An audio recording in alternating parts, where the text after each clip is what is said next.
Picture a land where the ancient prayers still rise at dawn, whispered by wrinkled lips weathered by generations of devotion.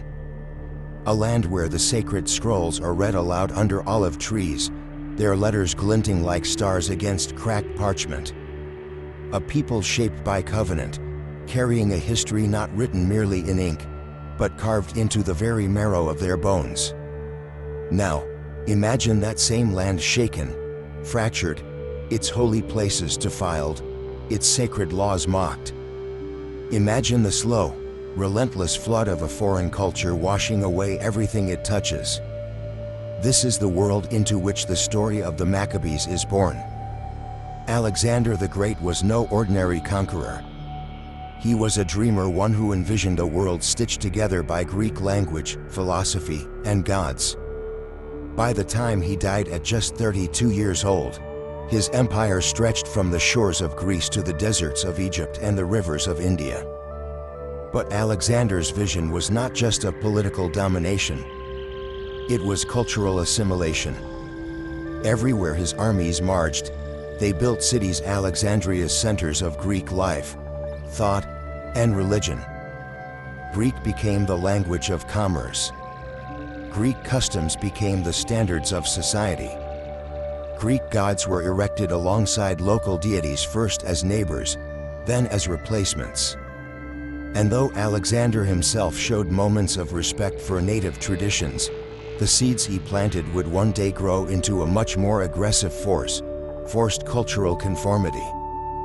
Judea was a small strip of land, insignificant on the maps of emperors, but monumental in the eyes of heaven. It was a land with a stubborn soul. A land where faith was not a hobby but an identity, a covenant between the God of Abraham, Isaac, and Jacob and his chosen people. At first, after Alexander's death, Judea existed in a fragile balance between two successor empires: the Ptolemies in Egypt, the Seleucids in Syria. Both powers vied for control of this crossroads region. And for a time, the Jewish people were left to worship freely, albeit under foreign rulers. Greek ideas trickled in like water through cracks. At first, it was subtle philosophical debates, new art styles, Olympic-style competitions. Young Jews in cities like Jerusalem learned Greek, wore togas, attended theaters. For some, these changes were exciting, an invitation to join the great cosmopolitan world. For others, it was a slow death by 1,000 compromises. As Hellenism grew stronger, so did the question: what does it mean to be Jewish? Is it enough to pray quietly at home while adopting Greek customs in public? Can one attend Greek dramas praising Zeus and yet keep the Sabbath in secret? Can faith survive when it becomes an embarrassment? This was not just a clash of cultures. It was a battle for the soul. Tensions mounted between two groups: the Hellenized Jews, who saw Greek culture as progress and sought compromise; the Hasidim, pious ones who saw Greek influence as spiritual poison and refused to budge. Families split. Communities fractured. Neighbors who once worshipped side by side now eyed each other with suspicion. Was he still faithful, or had he bent the knee to Olympus? In this silent civil war, no swords clashed, yet the wounds ran deep. Into the simmering tension marched a new ruler, one who would tear away the masks of compromise. Antiochus IV Epiphanes, whose very name meant God manifest, ascended the Seleucid throne with visions of absolute unity. To him, differences were not to be tolerated but crushed. He decreed that all subjects of his empire should adopt Greek religious practices. He outlawed the Sabbath. He forbade circumcision, the very sign of the covenant between God and Abraham. He demanded that sacred scrolls be burned. And worst of all, he desecrated the temple in Jerusalem, erecting a statue of Zeus upon the holy altar and sacrificing swine in ritual mockery. The abomination that causes desolation was not just an event, it was a shattering of the Jewish soul. The temple was not merely a building, It was the heart of heaven's presence on earth. To see it defiled was to feel as though God himself had been driven out. Soldiers patrolled the streets, ready to punish any who clung to the old ways. Public sacrifices to Greek gods were demanded under threat of torture or death. Mothers whispered forbidden prayers into the ears of their children at night, knowing that if caught, it meant execution. Elderly scribes, trembling, buried fragments of the Torah in the ground, praying that someday, someone would dig them up and remember. Entire communities watched helplessly as neighbors, some out of fear, some out of ambition, betrayed them to the authorities. Because when a people loses its faith, it loses its reason for existing. The danger of Hellenism was not that it was crude, it was brilliant. It seduced, it dazzled, it promised sophistication, prestige, and safety. But at its core, it asked one simple thing: forget who you are. Forget whose you are. Assimilation doesn't kill with swords, it kills with smiles. It invites you to forget the old ways as quaint relics, to trade the holy for the fashionable. And yet not everyone forgot. Not everyone bowed. In hidden valleys, in silent homes, in the desperate prayers of the faithful, a fire smoldered. A fire that would not be extinguished by threat or promise. A fire waiting for the right moment, the right spark, the right leader. And when that moment came, it would roar into an inferno that would shake empires and resound through the corridors of history.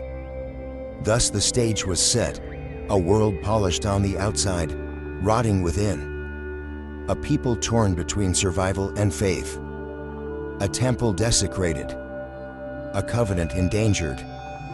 And somewhere, hidden among farmers and priests, warriors of faith were preparing to rise. The story of the Maccabees was about to begin, and history would never be the same. In times of despair, when oppression grows like a storm cloud blotting out the sun, hope often appears where no one expects it. Not in the grand palaces of kings, not among generals or mighty men, but in the quiet courage of ordinary souls who refuse to bow. Today, we meet one such man. An aging priest. A father. A man who would light a fire that empires could not extinguish. His name was Mattathias. In the dusty village of Modiin, far from the bustling streets of Jerusalem, lived a priest descended from Aaron himself, the brother of Moses. Mattathias was no young revolutionary. He was a man of years, seasoned by time, the lines on his face etched by both joy and sorrow.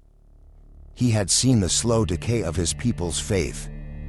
He had watched friends and neighbors trade the ancient ways for the golden promises of Hellenism. But in his heart, the covenant burned as fiercely as it had for the patriarchs of old. Mattathias was not a man seeking rebellion. He sought only to be faithful, to raise his sons to know the God of their ancestors, to worship without fear, walk the ancient paths even as the world crumbled around them. But the world would not leave him in peace. One day, riders thundered into Modiin, dust billowing behind them. At their head marched a royal officer, clad in gleaming armor, bearing an edict from Antiochus IV. A pagan altar was erected hastily in the town square. The order was simple. All citizens must publicly sacrifice to the Greek gods or face death. The officer's voice rang out, cold and commanding.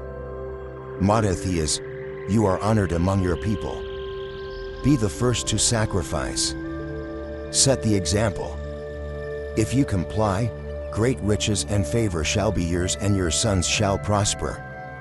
The villagers stood frozen, holding their breath. They knew the stakes.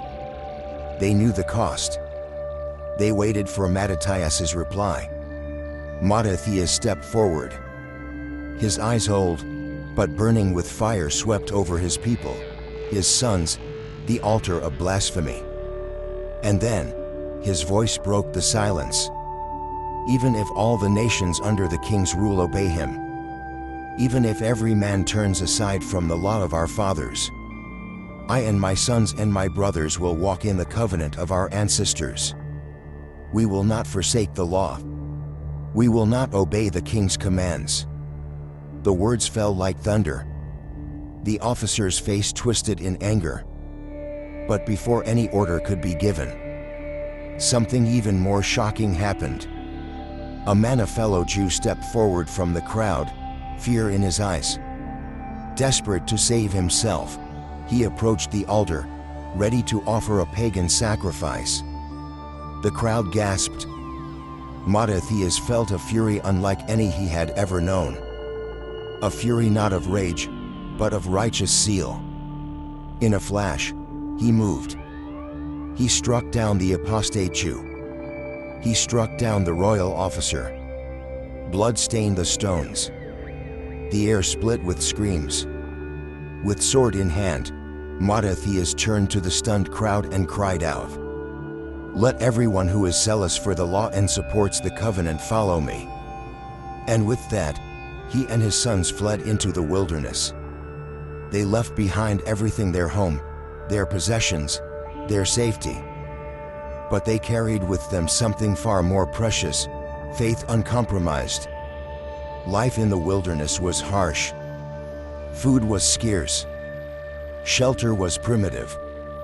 Danger lurked with every snapping branch. Yet more and more faithful Jews fled from the cities, joining Mattathias and his sons. Farmers, shepherds, craftsmen, priests, men and women who refused to kneel before idols. They gathered in secret camps hidden among rocky hills and dense forests. By firelight, they whispered the words of the Torah. They taught their children the songs of Zion. They prepared not merely to survive, but to fight. The rebels were few, poorly armed, untrained. But they knew the land, the ravines, the caves, the mountain passes. And most importantly, they had nothing left to lose. Under Mattathias's leadership, they launched daring raids against Greek outposts. They struck quickly, then melted back into the hills like shadows. They liberated villages. They destroyed pagan altars. They reignited hope. For the first time in years, the oppressors felt fear. Years passed. The rebellion grew. But Mattathias, worn by age and hardship, felt his strength ebbing. Knowing his time was near, he gathered his sons: John the eldest, Simon the wise, Judas the fierce, Eleazar the brave, Jonathan the steadfast. He charged them with his final words: "Be zealous for the law. Give your lives for the covenant of our fathers. Remember the deeds of our ancestors, and let them inspire you to greatness. Do not fear the strength of the enemy, for our God is mightier." With these words, Mattathias blessed his sons and breathed his last. But the fire he lit, that fire would not die. Among his sons, one rose to leadership: Judas, later known as Maccabeus the Hammer. Fierce in battle, unyielding in faith, brilliant in strategy, Judas would transform the rebellion from scattered resistance into a force that would shake the Seleucid Empire to its core. But that is a story for another day. Thus ended the first chapter of the Maccabean Revolt, born not from political ambition, nor from thirst for power, but from a simple, stubborn refusal to betray the God who had called them his own.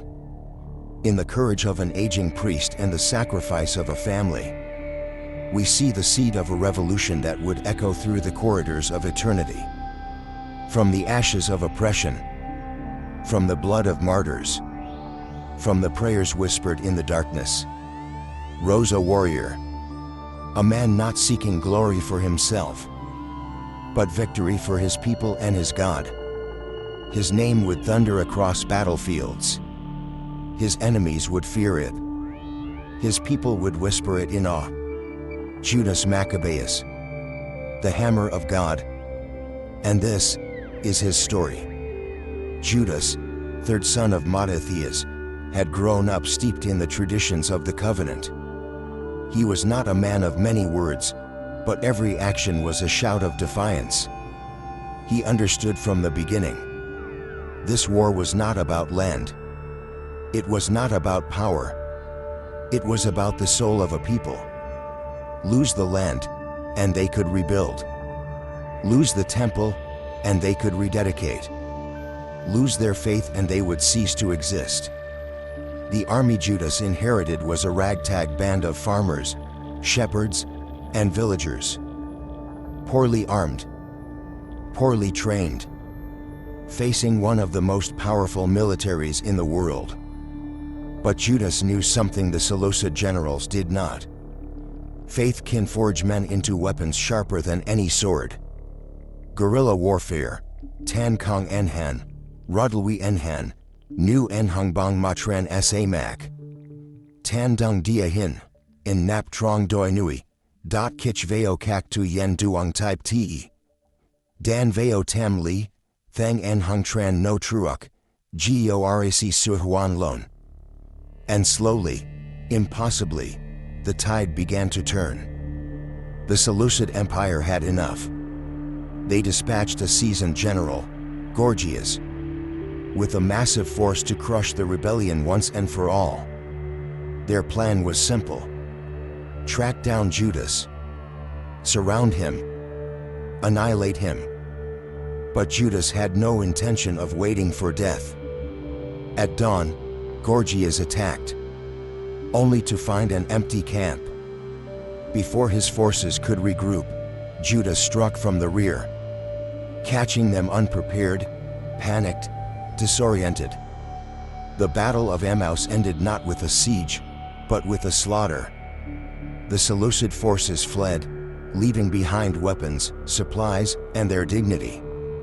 It was a miracle of strategy, a miracle of faith. For the first time in years, the Jewish people stood tall. Not as subjects, not as survivors, but as victors. The Seleucid Empire reeled from the defeat at Emmaus. But they were not defeated yet. A massive new army gathered, led by Lysias, one of Antiochus IV's most trusted generals. Their target, Beth Zur, a fortress guarding the road to Jerusalem. If Beth Zur fell, so too would the last hope of Jewish freedom. Judas's response. He rallied his men with a speech burned into memory. It is not the size of our army that matters, but the strength that comes from heaven. The odds were overwhelming, but Judas taught his men something greater than fear: to trust in the unseen strength of their God. Judas did not march into Jerusalem as a conqueror, but as a liberator. The city, battered and broken, greeted them with silent ruins and desecrated holy sites. But in those ruins, Judas saw not defeat. He saw promise. He and his men wept as they saw the temple defiled. They tore down the idols. They cleansed the altars. They rebuilt what had been broken. And they found a single jar of consecrated oil, enough to light the menorah for one night. But they lit it anyway. And it burned not for one night but for 8. Hanukkah was born. A festival not of power, but of faith-defying reality. Judas's victories were not mere military successes. They were spiritual declarations. Declarations that no empire could erase the covenant between God and his people. Declarations that faith matters more than fear. That worship is worth fighting for. That truth demands sacrifice. He lived by the sword not for conquest, but for conviction. And in doing so, he carved his name into eternity. Thus Judas Maccabeus the hammer became not merely a man, but a legend. His life reminds us that true victory is not found in easy paths, but in the rugged roads walked by those who refuse to bow. His courage calls out across centuries. Stand firm. Fight well. Trust the God who fights for you. Imagine walking through a holy city that has been stripped of its soul. The streets of Jerusalem, once alive with the sounds of prayer and festivals, now lie silent under the dust of desecration. The temple, the dwelling place of God Himself, is a scar upon the land, defiled, abandoned, mocked by foreign gods. The air smells not of incense and burnt offerings, but of ash, rot, and the bitterness of humiliation. And yet, from the broken stones, from the shattered altars, from the ruined courts, hope begins to rise. This is the story of how a broken people reclaimed their heart. This is the story of the rededication of the temple. Judas Maccabeus and his warriors did not return to a city ready to celebrate them. They returned to a ghost town. Windows shattered, homes abandoned. The great gates of the temple courtyard, once resplendent with bronze and gold, hung broken on their hinges. Inside the temple, worse horrors awaited. Pagan idols filled the sacred spaces. The altar of burnt offerings was smeared with the blood of unclean animals. Sacred vessels were stolen or defiled. The Holy of Holies, once a place none but the high priest could enter, was desecrated by profane feet. To the faithful, it felt as if the heart of their very identity had been ripped out. The temple was not merely a place of ritual, it was the bridge between heaven and earth. Without it, the covenant felt broken. Without it, the people themselves felt abandoned. Judas did not waste time in mourning. He rallied the priests, the elders, the faithful who had returned with him.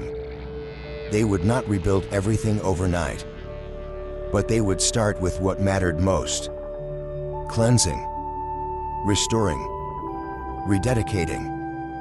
Pagan idols were smashed into dust.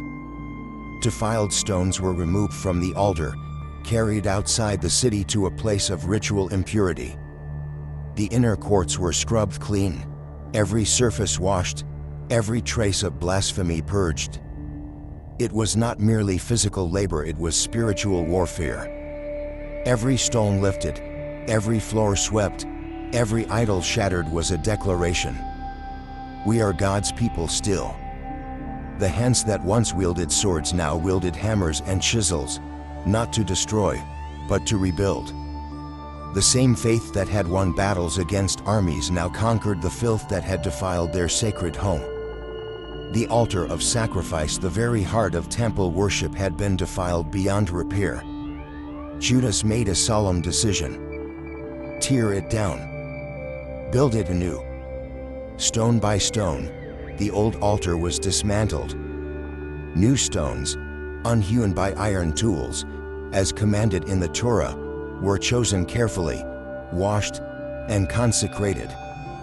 Imagine standing there, watching as the first new stone is laid. Dust rises in golden clouds. The songs of the priests, long silent, begin again, hoarse at first, but growing stronger with every note. The hammering of stones echoes like a heartbeat. It is not just a building being rebuilt. It is the identity of a people being reborn. When the work was nearly complete, they faced a heartbreaking discovery. Only one small flask of consecrated oil could be found, sealed by the hand of a high priest before the desecration. It was enough to light the great golden menorah for just one night. But preparing new consecrated oil would take 8 days. They faced a choice: wait to light the menorah until more oil was ready, keeping the ritual perfect, or light it immediately, trusting God to honor their imperfect offering. They chose faith. They chose to light it. They chose to trust that the God who had delivered them in battle could deliver them in worship. And then, The impossible happened. The menorah burned. Not for one night. Not for two. Not for three. It burned for 8 nights. Until new consecrated oil was ready. 8 nights of golden flame. 8 nights of hope reborn. 8 nights that declared to heaven and earth, God has not forsaken his people. In the darkness of oppression, a single flame became a beacon. In the ruins of defeat, a single act of faith became a miracle. To commemorate this miracle, the people established a festival, Hanukkah, the Feast of Dedication. Each year, Jewish families would light the Hanukkah, adding 1 candle each night, remembering the light that would not die. Picture a family today, sitting around a Hanukkah lamp, children laughing, parents smiling with tears in their eyes, the candles burning bright against a winter's night. They remember Judas. They remember the rebellion. They remember the faith that refused to be extinguished. And they remember that God's light still burns. The rededication of the temple is more than a historical event. It is a lesson written in fire and stone. Even when everything seems lost, God is not absent. Even when our resources are small, his provision is abundant. Even when the world mocks and defiles what is holy, faith can rebuild. Every heart that feels abandoned can find hope in the burning menorah. Every soul facing impossible odds can find strength in the memory of that small, flickering flame. Because God's light is not dependent on our strength. It is a miracle born of his endless love. From desecration to dedication. From ruin to renewal. From darkness to undying light. The story of the temple's rededication reminds us that no matter how deep the night, the flame of faith can never be extinguished. Not by empires. Not by enemies. Not even by despair. It burns still. It burns in us. Imagine walking through a holy city that has been stripped of its soul. The streets of Jerusalem, once alive with the sounds of prayer and festivals, now lie silent under the dust of desecration. The temple, the dwelling place of God himself, is a scar upon the land, defiled, abandoned, mocked by foreign gods. The air smells not of incense and burnt offerings, but of ash, rot, and the bitterness of humiliation. And yet, from the broken stones, from the shattered altars, from the ruined courts, hope begins to rise. This is the story of how a broken people reclaimed their heart. This is the story of the rededication of the temple. Judas Maccabeus and his warriors did not return to a city ready to celebrate them. They returned to a ghost town. Windows shattered. Homes abandoned. The great gates of the temple courtyard, once resplendent with bronze and gold, hung broken on their hinges. Inside the temple, worse horrors awaited. Pagan idols filled the sacred spaces. The altar of burnt offerings was smeared with the blood of unclean animals. Sacred vessels were stolen or defiled. The Holy of Holies, once a place none but the high priest could enter, was desecrated by profane feet. To the faithful, it felt as if the heart of their very identity had been ripped out.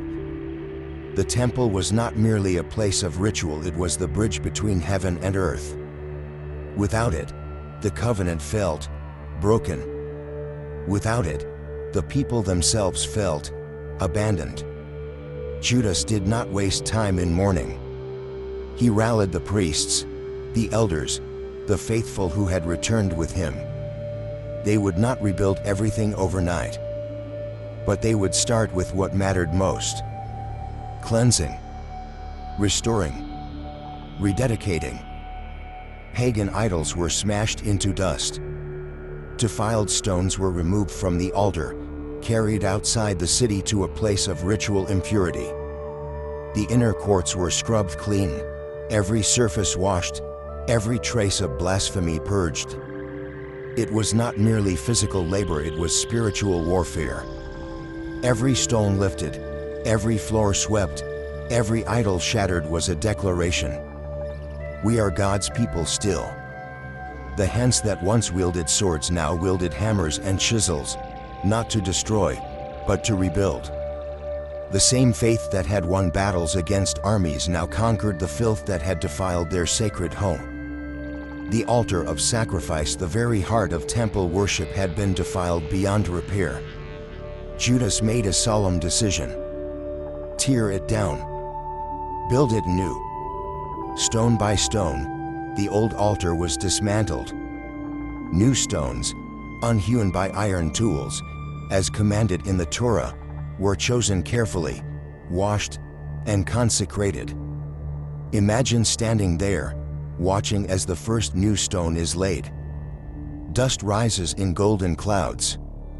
The songs of the priests, long silent, begin again, hoarse at first, but growing stronger with every note. The hammering of stones echoes like a heartbeat. It is not just a building being rebuilt. It is the identity of a people being reborn. When the work was nearly complete, they faced a heartbreaking discovery. Only one small flask of consecrated oil could be found, sealed by the hand of a high priest before the desecration. It was enough to light the great golden menorah for just one night. But preparing new consecrated oil would take 8 days. They faced a choice. Wait to light the menorah until more oil was ready, keeping the ritual perfect. Or light it immediately, trusting God to honor their imperfect offering. They chose faith. They chose to light it. They chose to trust that the God who had delivered them in battle could deliver them in worship. And then, the impossible happened. The menorah burned. Not for one night. Not for 2. Not for 3. It burned for 8 nights. Until new consecrated oil was ready. 8 nights of golden flame. 8 nights of hope reborn. 8 nights that declared to heaven and earth, God has not forsaken his people. In the darkness of oppression, a single flame became a beacon. In the ruins of defeat, a single act of faith became a miracle. To commemorate this miracle, the people established a festival, Hanukkah, the Feast of Dedication. Each year, Jewish families would light the Hanukkah, adding 1 candle each night, remembering the light that would not die. Picture a family today, sitting around a Hanukkah lamp, children laughing, parents smiling with tears in their eyes, the candles burning bright against a winter's night. They remember Judas. They remember the rebellion. They remember the faith that refused to be extinguished. And they remember that God's light still burns. The rededication of the temple is more than a historical event. It is a lesson written in fire and stone. Even when everything seems lost, God is not absent. Even when our resources are small, his provision is abundant. Even when the world mocks and defiles what is holy, faith can rebuild. Every heart that feels abandoned can find hope in the burning menorah. Every soul facing impossible odds can find strength in the memory of that small, flickering flame. Because God's light is not dependent on our strength. It is a miracle born of his endless love. From desecration to dedication. From ruin to renewal. From darkness to undying light. The story of the temple's rededication reminds us that no matter how deep the night, the flame of faith can never be extinguished. Not by empires. Not by enemies. Not even by despair. It burns still. It burns in us. Freedom has a price. And sometimes, the price is written in blood. The glow of the menorah still burned in the rededicated temple. The songs of thanksgiving echoed across Jerusalem. But far from the golden light, in the dark valleys and rocky hills, the fight for survival continued. Because empires do not give up easily, and neither does evil. This is the story of what it truly cost to lie faithful. This is the story of blood, sacrifice, and unbreakable spirit. Though Judas Maccabeus had secured victories and reclaimed the temple, the Seleucid Empire had not yet surrendered. New armies gathered, new governors were appointed, new decrees were issued. Worship Zeus or die. The rebellion was no longer a hidden uprising. It was a war for the very soul of the people. And every Jew man, woman, and child was forced to make a choice: compromise or resist. Soldiers scoured the countryside. Villages were burned to the ground. Torah scrolls were seized and set aflame in the public square. Anyone caught keeping the Sabbath or circumcising their sons was executed without trial. Mothers hid newborn sons in caves, whispering ancient prayers as soldiers marched overhead. Old men, too weak to run, sat stoically beside sacred texts, refusing to abandon the word even as flames licked at their homes. Teenagers, barely more than boys, gripped makeshift weapons. Sticks, stones, knives ready to defend the covenant with their last breath. The war for faith was not fought only on battlefields. It was fought in kitchens, in fields, in alleys, in whispers. It was fought in the secret loyalty of hearts that refused to surrender. Among the most heartbreaking and inspiring stories of this time is that of a mother and her 7 sons. Captured by the forces of Antiochus, they were commanded to eat pork, a direct violation of God's law. When they refused, the soldiers tortured them one by one. In front of their mother, the first son stepped forward, declared his faith, and was brutally executed. The second son, bloodied but defiant, followed him, and the third, and the fourth. Each son, before dying, proclaimed, "It is better to die by the hands of men than to forsake the law of our God." The youngest, just a boy, was offered riches and power to betray his faith. But he refused. And his mother, her face stained with tears, her heart breaking, whispered into his ear, "Do not fear this butcher. Prove yourself worthy of your brothers, and I shall receive you back again in God's mercy." One by one, she watched her sons die, and then she herself faced death unbroken. They did not win the battle that day, but they won eternity. As Judas continued to lead the rebellion, the cost of resistance mounted. Every battle was a bloody crucible. Friends died by his side. Entire villages were erased from maps. Graves dotted the hills like scattered stars. The price of faith was not comfort. It was sacrifice. And yet they fought on. Because better to die faithful than to live a lie.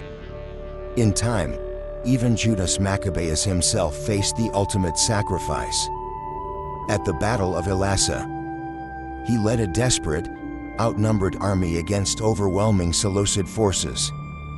Knowing it might mean death, knowing retreat would be safer, he chose to stand and fight. The battlefield was chaos.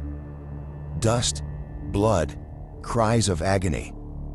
Judas fought at the front, his sword flashing, his voice crying out ancient prayers even as enemies closed around him. And there, among the fallen, the hammer fell. Judas died. But the fire he lit did not die with him. After Judas's death, his brothers Jonathan and Simon carried on the fight. And incredibly, against all odds, they won. Jewish independence was secured. The Hasmonean dynasty was born. For the first time in centuries, Judea ruled itself again. Freedom came not as a gift but bought with generations of sacrifice. The temple stood clean. The Torah was read freely. The songs of Zion rose again. All because ordinary men and women had been willing to pay the ultimate price. The story of the Maccabees is not merely about ancient battles. It is a mirror held up to our own lives. What are we willing to sacrifice for our faith? Will we stand firm when the world demands we bow? Will we love God enough to lose everything else? Faith without cost is faith without substance. But faith that endures through pain and loss. Faith that bleeds and weeps and still stands. That is the faith that moves mountains. That is the faith that lights the world. Freedom was not born on parchment. It was born in blood. It was born in tears. It was born in the unbreakable courage of those who refused to forget who they were and whose they were. And the flame they lit still burns today. In every heart that chooses faith over fear, conviction over compromise, and courage over comfort, may we be worthy of the legacy they left behind. History is not a series of disconnected stories. It is a tapestry woven by unseen hands, through suffering and triumph, through faith and failure. The story of the Maccabees does not end with a rededicated temple or a hard-won freedom. It reaches forward across generations, shaping the very world into which the Messiah would be born.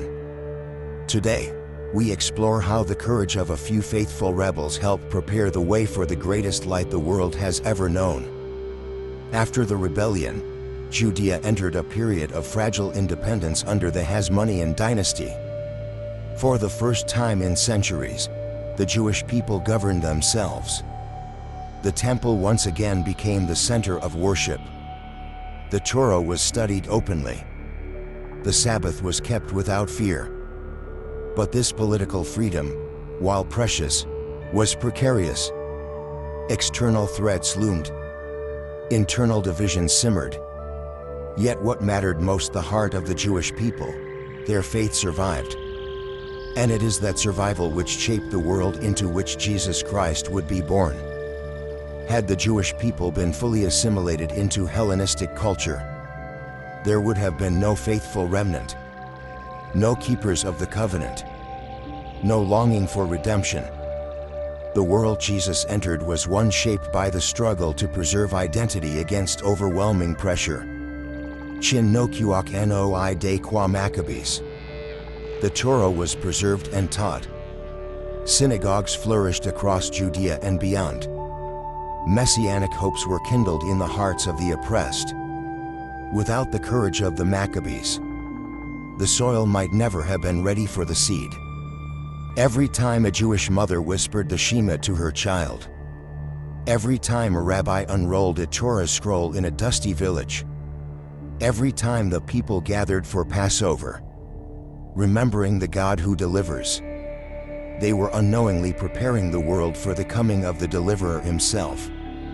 The echoes between the story of the Maccabees and the mission of Christ are too powerful to ignore. Both stories are drenched in sacrifice. Both involve small, seemingly powerless groups standing against the powers of the world. Both center around the undying truth that God fights for his people. Even when victory looks impossible, there is a beautiful and little-known connection between Hanukkah and Christmas. The Gospel of John tells us that Jesus was present in Jerusalem during the Feast of Dedication, Hanukkah. At that time, the Feast of Dedication took place at Jerusalem. It was winter, and Jesus was walking in the temple. John 10:22-23. Think about it. The temple cleansed by Judas Maccabeus was the very temple where Jesus would one day teach, where he would declare himself the light of the world, where he would promise that no darkness could overcome those who walked with him. Hanukkah celebrates the miracle of light in a time of despair. Christmas celebrates the arrival of the true light who entered the darkness of our world. 2 festivals, 2 miracles, 1 God. The courage of the Maccabees reminds us that faith is never maintained by accident. It must be fought for. It must be guarded. It must be passed down generation to generation, sometimes at great cost. Even when the world mocks. Even when compromise seems easier. Even when standing firm costs us everything. Faith, real faith, always costs something. But it is always worth the cost. The Maccabees stood as guardians of a fading flame. Because of them, the word of God survived. The temple stood ready. The hopes of a people endured. And one night, not long after, in a tiny village called Bethlehem, under the cold gaze of empire and oppression, the true light of the world flickered into being. In a manger, in a child, in a promise fulfilled. The battle was never just about land. It was about redemption. The story of the Maccabees is not a forgotten relic of history. It is a thread woven into the tapestry of salvation itself. It is a reminder that the God who sustained his people then is the same God who sustains us now. When you light a candle against the darkness, when you choose faith over fear, when you stand firm though the world demands you fall, you walk in the footsteps of the Maccabees. You walk in the light of Christ. We've walked through shattered streets. We've knelt by altars cleansed by blood and fire. We've stood in the shadow of empires and heard the whispers of faith rising against the roar of tyranny. But the story of one Maccabees is not meant to stay locked in the past. It is a living testimony, a call across centuries, inviting every generation to stand, to fight, to believe. Today, we gather the timeless lessons left by the warriors of faith. Lessons not just for history books, but for hearts determined to burn bright in a darkened world. The Maccabees did not seek out suffering. They did not romanticize sacrifice. But when tested, they chose the hard path, the right path. True faith is not proven in comfort. It is forged in the fire of trial. It is easy to believe when life is easy. It is harder and infinitely more powerful to believe when belief costs everything. And it is in those moments that faith becomes real, alive, unbreakable.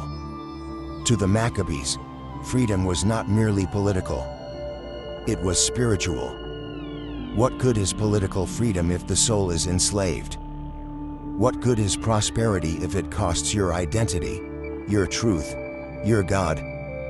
In a world obsessed with comfort and compromise, the Maccabees remind us that real freedom is the ability to worship, to live according to divine truth, even when it costs us earthly privileges.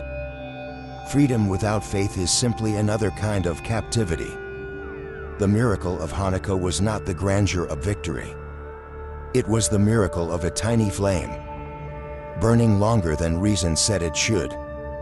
One small jar of oil, one act of faith, one stubborn hope. And from that hope light, your faith may feel small, your strength may seem insufficient.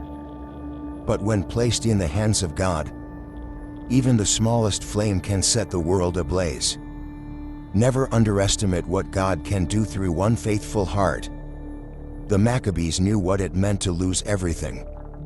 Homes burned, families scattered, lives lost.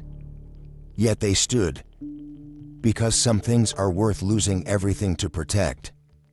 When our faith is challenged, will we stand? When our culture demands compromise, will we hold the line? When the cost is great, will we count it joy to suffer for the sake of truth? Convictions are not proven by how loudly we proclaim them, but by how deeply we hold them when tested. The Maccabees stood. Will we? The Seleucid Empire eventually fell. The Hasmonean dynasty, for all its glories, also crumbled. But the faith they fought for, the hope they carried, the light they kindled, that still burns. Because ultimately, the story of the Maccabees points beyond politics, beyond history, beyond human frailty. It points to a kingdom not built by human hands. It points to a king who came, not to crush empires with armies, but to crush sin with love. It points to a light the darkness can never overcome. Your battles today may feel overwhelming. Your struggles may feel endless. But the God who sustained the Maccabees still sustains his people today. The same God who lit a lamp against all odds still lights the path for those who dare to walk by faith. So if you find yourself standing at the edge of despair, if you feel your faith flickering, if you wonder whether the cost is too high, remember the Maccabees. Remember the broken streets of Jerusalem. Remember the ruined altar. Remember the single jar of oil. And remember this: one flame can ignite a revolution. One act of courage can change history. One faithful heart can move the heavens. The light has not gone out, and neither should you. Stand firm. Fight well. Trust boldly. For the God who fought for them fights for you still. This is not the end of the story. It is only the beginning. Now, it is your turn to light your lamp, to raise your voice, to stand for truth when all the world trembles. And when you do, know that you stand in a line of warriors, stretching across centuries, illuminated by a flame that will never, ever die.